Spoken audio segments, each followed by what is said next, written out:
Hello friends, so myself Aman Jaiswal, and basically a course is going on an English book which is written by Rain and Martin. It is a very famous book of Rain and Martin which is used by you know our teachers, schools, for teaching English to students. Okay, so ये बहुत interesting book है। इसको ये पूरा grammar का पूरा base है, composition का पूरा बेस है। सो if you can study it well, then it will really help you ahead in your life for competitive exams as well, and for your 10th 12th as well. So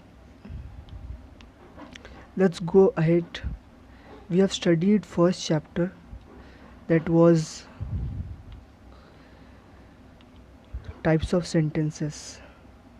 We studied what is sentence, we studied types of sentences, and a very detailed video is uploaded on our channel. You can find it.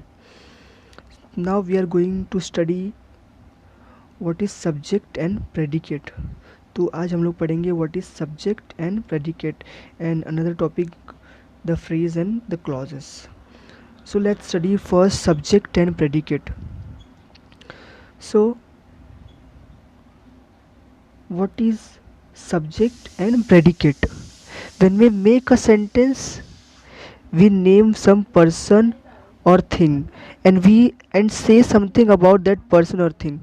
जब भी हम कोई sentence लिखते हैं तो कोई person या फिर चीज़ को हम एड्रेस करते हैं, और उस चीज़ के बारे में या फिर उस पर्सन के बारे में हम कुछ बोलते हैं. So in other words we must have subject to speak. मतलब कोई तो सब्जेक्ट होता है, कोई कर्ता होता है, there is a person or a thing, and we must say or predicate something about that subject. उस सब्जेक्ट के बारे में हम कुछ बोलते हैं, कुछ कहते हैं. So that is predicate. तो यहाँ पे देखते हैं, every sentence has two parts. हर एक सेंटेंस में दो पार्ट होते हैं, सब्जेक्ट होता है और प्रेडिकेट होता है. Will study what is subject and predicate. Subject of a sentence usually comes first. Subject जो होता है सेंटेंस का वो सबसे पहले आता है, but occasionally it is put after the predicate. Predicate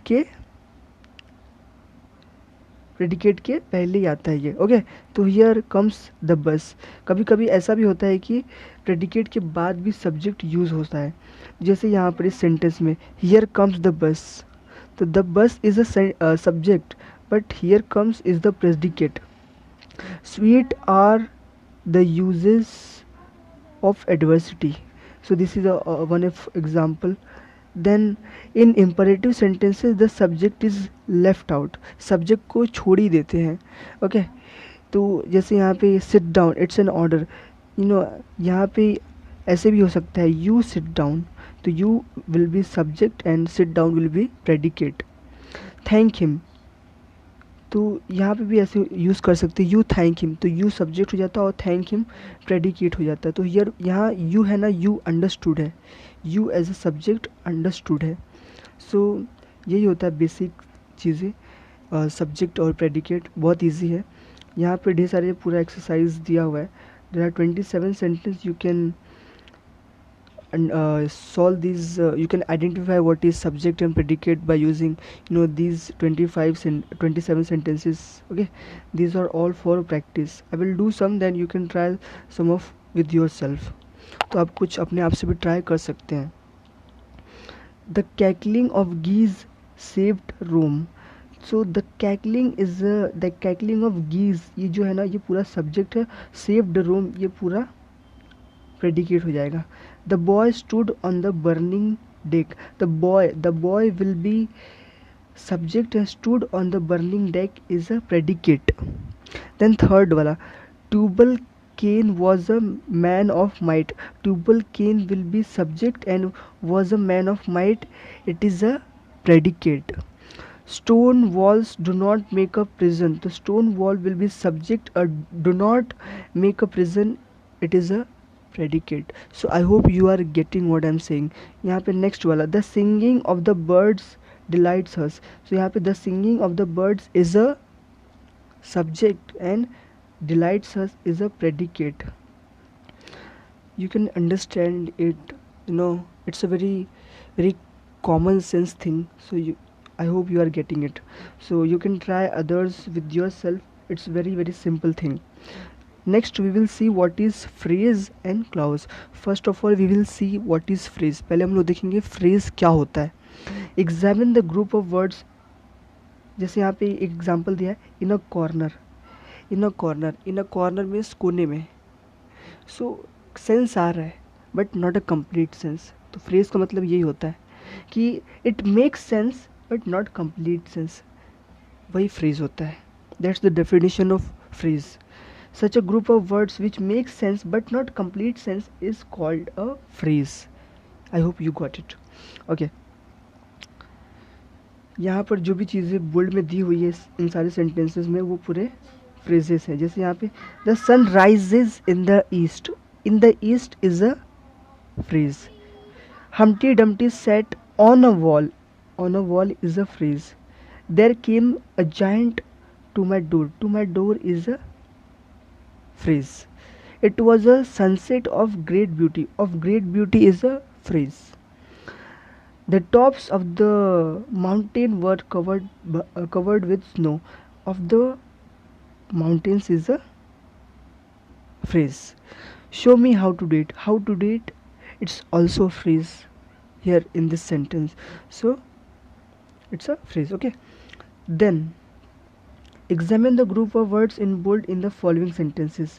यहाँ पे देखिए, यहाँ पे he has a chain of gold, is made of gold. Then the second group of words, unlike the phrase of gold, contain a subject and a predicate, is made of a gold. तो यहाँ पे भी आप इस चीज़ को समझ सकते हैं कि is made of a gold. यहाँ पे predicate भी इसमें included हो जाता है, which is made of a gold.